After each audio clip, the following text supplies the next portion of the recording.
नमस्कार। आप देख रहे हैं न्यूज 37 इंडिया और समय हो चला है अब खबरों का। मैं लोकेश बंसल आपको लेकर चलता हूं खबरों की दुनिया में।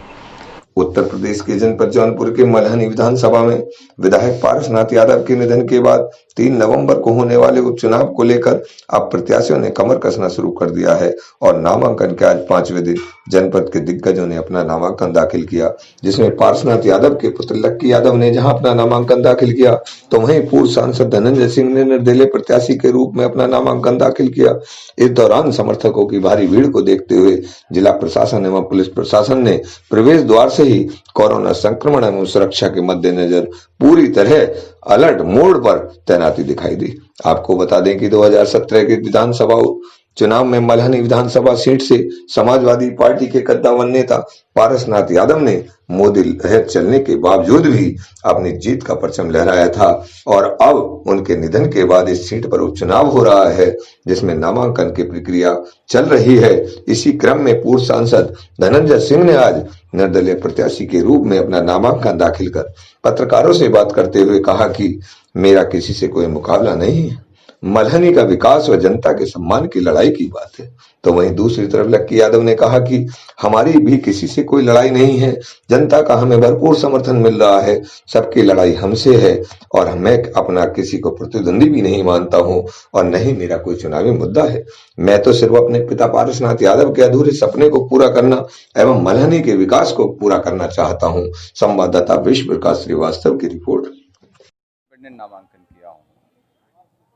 कहाँ से कर मल्हनी मल्हनी एक ही उपचुनाव हो रहा है जिले में और मल्हनी से इंडिपेंडेंट नॉमिनेशन किया और चुनाव बेहतर है, लोग चाहते हैं, लोगों का बहुत असीम प्यार मिल रहा है। निश्चित रूप से चुनाव हम लोग भारी मतों से जीतेंगे इस चुनाव को। और मैं एक चीज़ और कहता हूँ, जितने अभी सवाल किए जा रहे थे कि जितने प्रत्याशी यहाँ लड़ रहे हैं, अभी मल्हनी में कितने गाँव हैं लोगों को यही नहीं मालूम होंगे, रास्ते नहीं मालूम होंगे जो लोग लड़ने आए हैं, कोई कहीं से कोई कहीं से आया हुआ है। हम लोग मल्हनी की मिट्टी में रचे और बसे हैं और यहाँ की जनता हम लोगों को बहुत प्यार करती है और चुनाव परिणाम में आपको देखने को मिलेगा। उस सीट मल्हनी किन मुद्दों को लेकर इस चुनाव में? देखिए, मल्हनी के सम्मान की भी लड़ाई है, लोगों की बड़ी अनदेखी हुई है। पिछले 8 वर्षों से समाजवादी पार्टी के एमएलए वहाँ रहे, जिन्होंने लोकल लोगों की बड़ी अनदेखी किया। उन्होंने वहाँ पर जितने मल्हनी के लोग थे और डेवलपमेंट की सारी सड़कें टूटी पड़ी हुई थी, ये भी नहीं करते, सरकार में थे, पिछले 5 साल उनकी सरकार भी रही है, कोई भी ऐसा काम नहीं हुआ जिसको ये कहा जा सके, कैबिनेट मंत्री भी रहे, कोई ऐसा काम नहीं किया जिसको ये कहा सके मल्हनी में कोई उन्होंने माइलस्टोन स्थापित कर दिया कोई कार्य करके। वही 2 पुल हमने बनवा दिए, छुंछा घाट का और क्या कहते हैं कि गड़ा सैनी का, तो मल्हनी को छोटा कर दिया था। बाकी इन लोगों ने तो कुछ किया भी नहीं आज तक। वहाँ पर जो भी काम आज के डेट में एमपी रहते हुए 4 लेन जो एनएचएआई की सड़कें बनी, लखनऊ माझी घाट जो रोड थी इसका एनएच कराने का, ये सब सारे काम हमारे द्वारा किए गए थे। आरओबी जब एमपी था, मैं 3 आरओबी मैंने सैंक्शन कराए थे, आप लोगों को मालूम, स्वीकृति कराई थी, आज तक उस पर लोग काम नहीं करा पाए। बीजेपी का भी एमपी था, एकदम नकारा एमपी था यहाँ 5 सालों में, उसने कुछ नहीं किया। जबकि सरकार होती हुई, स्टेट में गवर्नमेंट हो, सेंट्रल में गवर्नमेंट हो, तो काम तो बहता है काम, अगर काम लोग करने चाहें तो। अपनी लड़ाई आप किससे मानते हैं?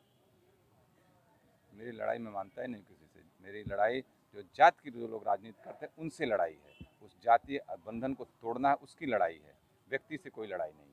जिस तरीके की पॉलिटिक्स चल रही है जाति और धर्म मजहब की, उसको तोड़ने की मेरी लड़ाई है। किस तरह का मुद्दा होगा आपका?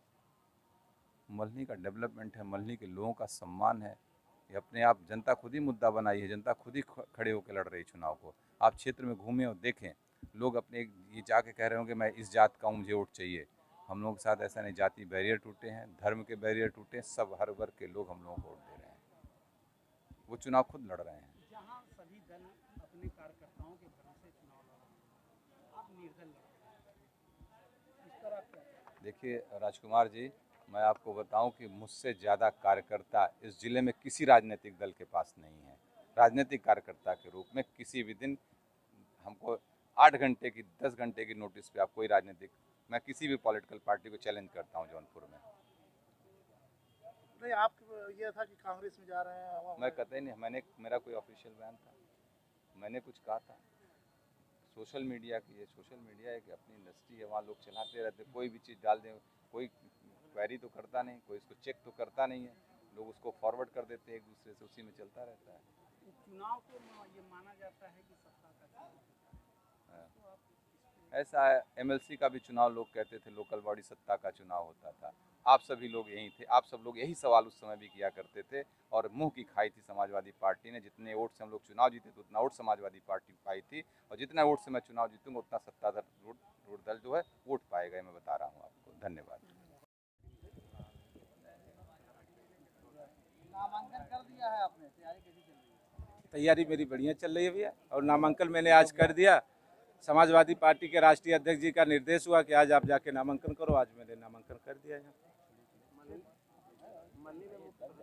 प्रतिद्वंदी के रूप में आप किसको देखते हैं? मैं किसी को नहीं मानता, और मैं चुनाव लड़ रहा हूँ, जनता मेरे साथ है।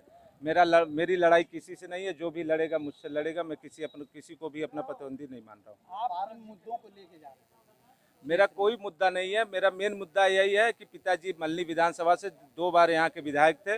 पिताजी के जो छूटे हुए कार्य हैं उसको मैं पूरा जनता के बीच में कह रहा हूँ, और जनता उस पर बखूबी मेरा सहयोग कर रही है, और पिताजी के छूटे हुए कार्य को मैं पूरा करूँगा। मल्हनी विधानसभा की सड़कें टूटी हुई हैं, वहाँ अस्त व्यस्त सारे लोग परेशान हैं, इस पे क्या कहेंगे? मैं आपसे कहना चाहता हूं कि जब समाजवादी सरकार थी तब तो नहीं टूटी हुई सड़कें थी, लेकिन इस समय 3.5 साल से जो सरकारें चल रही हैं उस समय से टूटी हुई सड़कें हैं।